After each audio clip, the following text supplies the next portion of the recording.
TLDR, abrasive DM stonewalls our characters, citing hyper-realism. His DMC then saves the day and ends the campaign.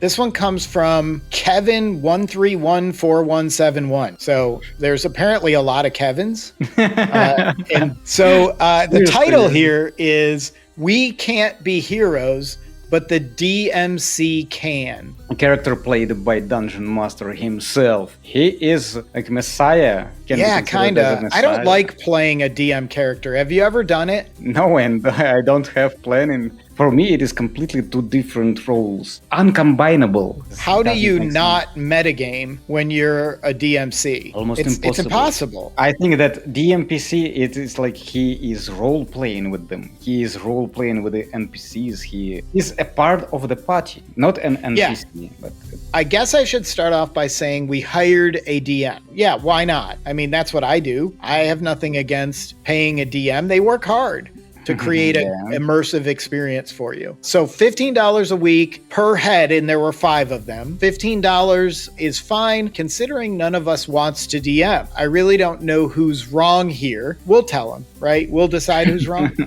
That's what we do. Just wait for us. We played over Discord, D&D 5e. Session 0 went normally. For the DMs... Question mark. Session 0 went normally? I don't know. Did it? It didn't. Well, let's find out.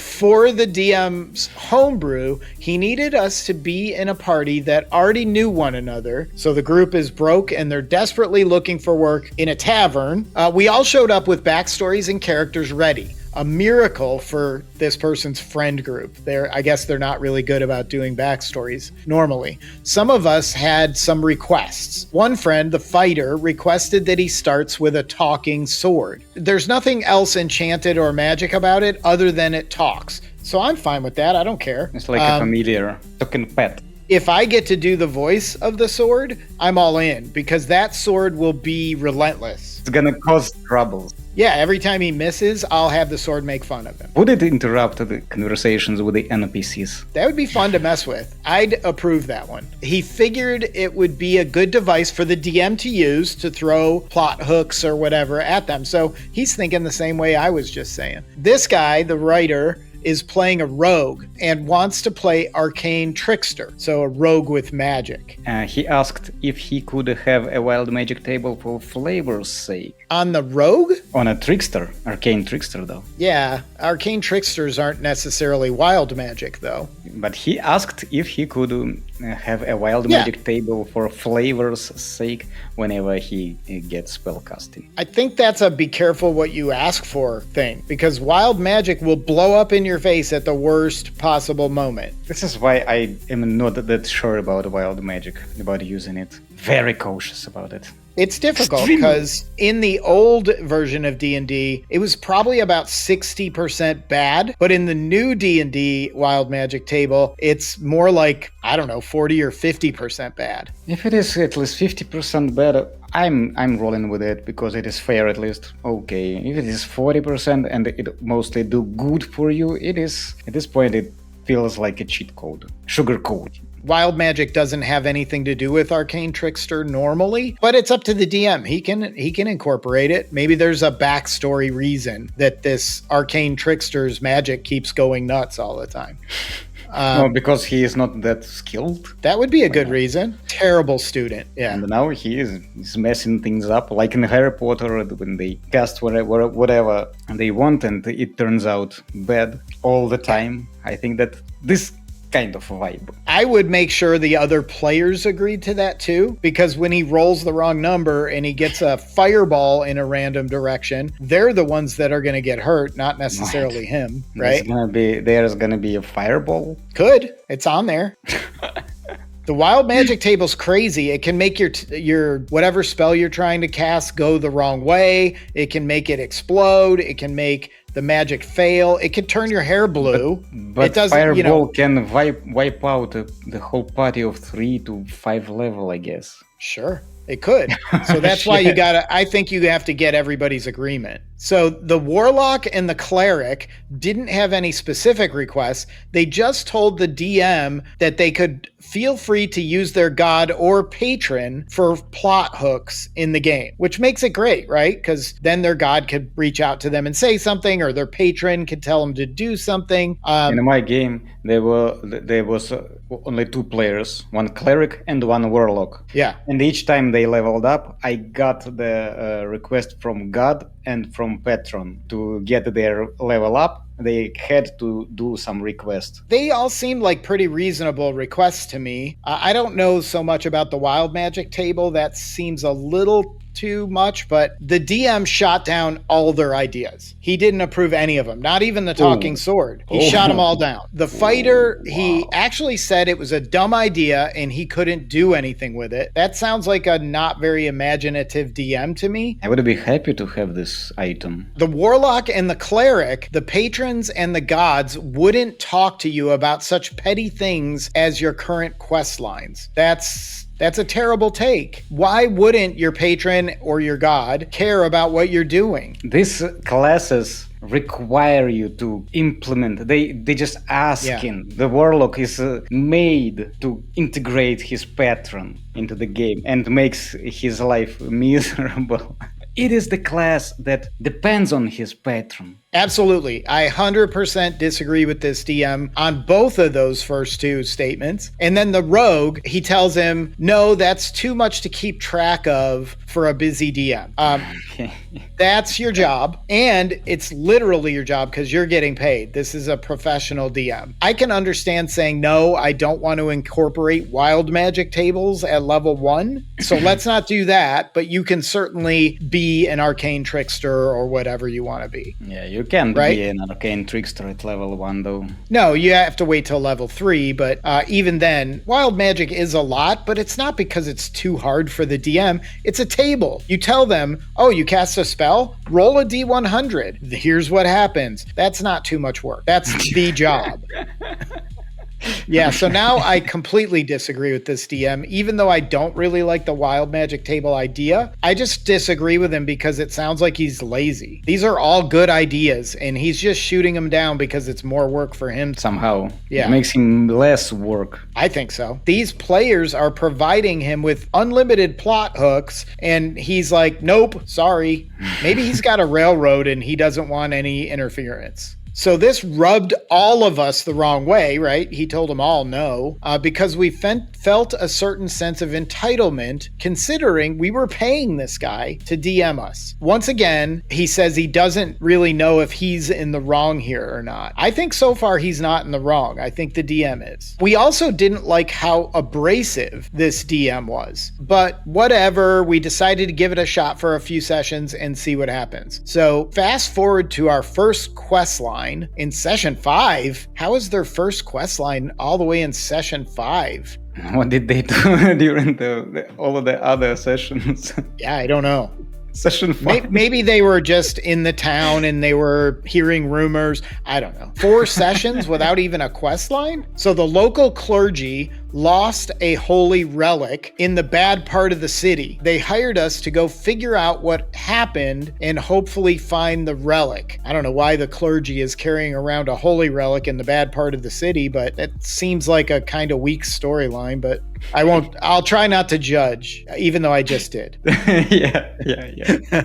Don't be that judgmental. All right. So they decide they want to ask around the area where the convoy was last known to be. We ask to make checks to see if there's anybody around to talk, like people standing in the street, the old lady looking out her window all the time, whatever. The DM says no one wants to talk to stranger. No role play. He just tells somehow telepathically, you all know that nobody wants to talk to you. Oh. I don't like that. Role play it out. How did they go through 4 sessions like that? I have no idea. I don't know how they made it to terrible. session 5. It's pretty bad. So this guy says fair fair enough. I would have challenged the DM on that. I'd be like, what do you mean? How do we even know they don't want to talk? We didn't even talk to anybody yet.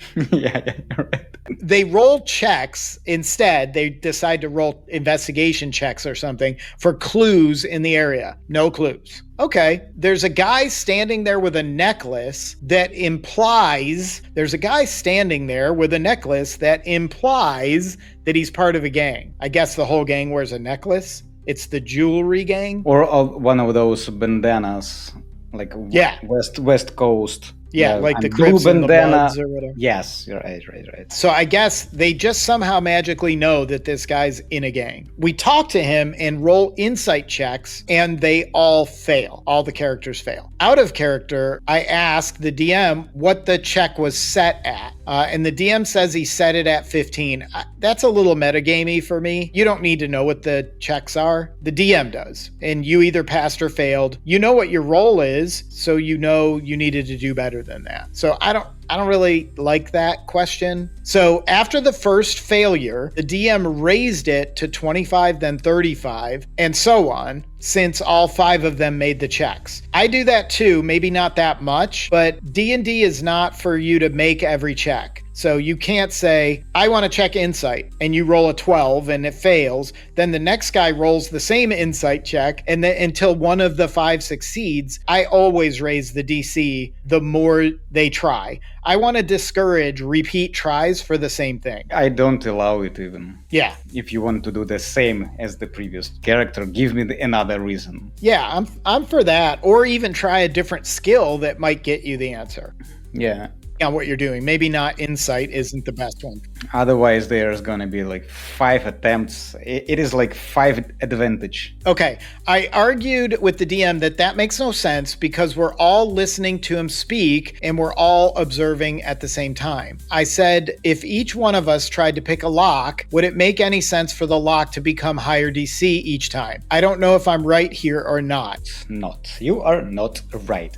If you try to pick a lock and fail, you may have damaged the lock, broke your lockpick off in it, and it is harder for the next person to pick. As for insight checks, though I don't know how to explain it, but logically I understand that there is no reason in them to make this check even happen, because 5 times it is impossible to fail. Yeah, exactly. Then why even do the checks? Or another DM also did he combined all of them and divided, like to find the average. Yeah. Average, yeah. So the DM proceeds to tell me that arguing with the DM, paid or not, is poor form, and says to roll for initiative. So he's punishing him for arguing with him by making him fight these gang members, I guess. I can understand that arguing with the DM, paid or not, is a poor form. I completely stand for it. You do not argue with the DM, but rolling for initiative as a punishment out of the game activity with in-game activity is poor form as well. So it turns out that the supposed gang member got tired of all of them pressing him, basically calling him a liar, and started a fight. So 5 of them versus 1 of this guy, and they easily won, but they made sure to knock him out using non-lethal damage instead of killing. All right. The fight ended and the DM chuckled. He once again restates that this is a realistic game with realistic consequences, so the local militia surrounds us and throws them in jail, apparently. Which is understandably. Yeah, they beat this guy up in the street. And actually this action of him being tired of pressing, he's a gang member and fighting with them, is also explainable and understandable, I'd say. It is. I just don't like that he did it to punish them for arguing. But yeah, I think the gang member probably would try to fight them. Or I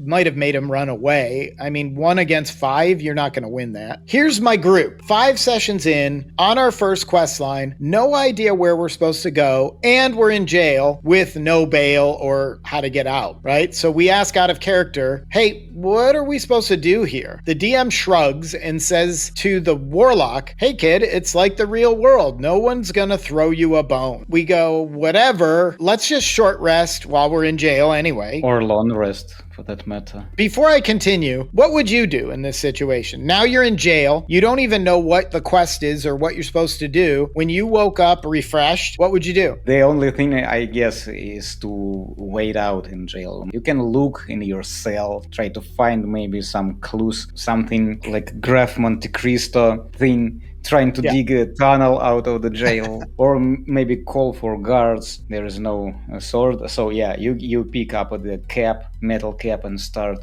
raging on the cell. I think I liked your first idea, because if you think about it, they really didn't do anything wrong. This guy attacked them first, they defended themselves, and they took him down, and they didn't even kill him. So I'm thinking, if I'm in jail, they're going to question me, and they're probably going to let me go. I think I would wait it out for a little while. This is a jail. You're supposed to wait in there. And when they question me, I would see how they are. See if they'll just let us go. And then if they... Let me talk to my attorney. If they trump up some charges and they make up stuff, people like you were seen robbing a bank or something, then I'm trying to escape after that. So they're not sure what they're supposed to do here. The DM tells them, hey kid, it's the real world. Nobody's going to throw you a bone. The whole, I don't know, very old school mentality here. They go along with it. They figure they're going to short rest. We all wake up still in jail, and their sleight of hand checks fail. So they apparently decide to try to break out. They all fail. I didn't bother to ask the DM if he raised the DC each time. He probably did, right? Again, they wanted to check all of them one after another. I'm not even sure really how they even had lockpicks to do this. I'm not allowing all the players to have a lockpicks in their shoe. That doesn't make sense unless you're a rogue or a ranger or something that would make sense to be lockpicking. After all their lockpicking checks fail, their perception checks all fail. So these guys all need new dice as well. If you're somebody who's out there making dice, put your link in the comments, because these people all need new dice. They fail it on every check. There's no magic, because mysteriously this cell is an anti-magic cell. And he already said the patrons won't help with such trivial matters. You're in jail. You can't do your patrons' work. I think he would care. But he says this one actually makes sense to him. It doesn't make sense to me. So they're all sitting there thinking, all right, cool. What are we supposed to do then? Just sit here? We're going to do our 10 to 20 years and then we'll start the campaign back up? Fast forward. Two of you died from being too old. But here we go. This is where the title comes in. And then the DM introduces the DMC. A paladin that was supposed to be protecting the relic. He's in the cell next to them. Why did he get arrested for protecting the relic? I don't know. I also messed up the wrong gang member. So we're finally excited because this is the first plot hook we've gotten in this whole game. They're on session 6 or something? Shit. So we're excited. We tell him that we were hired by the clergy to figure out what has happened to the relic. And this paladin holy smites his cell door with his fists in an anti-magic cell, by the way. Holy smite. Oh, you were hired? Finally, I found someone to finally break through, because without you being hired, I couldn't do that, apparently. You powered my smite with your being hired. So, who's the hero breaking us out? He's a blonde-haired, blue-eyed paladin. Sounds like Captain America, right? We all sat there dumbfounded almost 2 hours into this session, and then we tell him right then and there that we're done. He defends himself, but we already started packing our stuff, paid him for the session, and told him we're good. After he had stonewalled them the whole session, all seemingly to have this character that he's running come and save the day. So it was all this elaborate plan for him to have his own character save the day. Doesn't seem so. I don't know. It doesn't seem so. Who would thought that they would mess with the gang member? He said that he did it for a punishment after that the militia came. I think he just didn't know what to do and decided, why not put in a Captain America? I would think he'd have to have that character prepared. So maybe if they didn't get thrown in jail, he saved them from something in the streets later. Yes, He right? was Like prepared for sure. He was prepared. Whatever they decide to do, however they get in trouble, my guy's going to save them. He was there Yeah. waiting. Yeah, he was planning for this. And I think that's bad form too. You're running a game for these 5 friends. They're the hero, not you. Another question I have, how did they manage to go through at least 5 sessions with the DM like that? I like $15 for each session. Yeah, that's $60 each times 5 people. $300 they paid him. Only fight they even said they had was against one gang member, 5-on-1. That's not a fun game to me.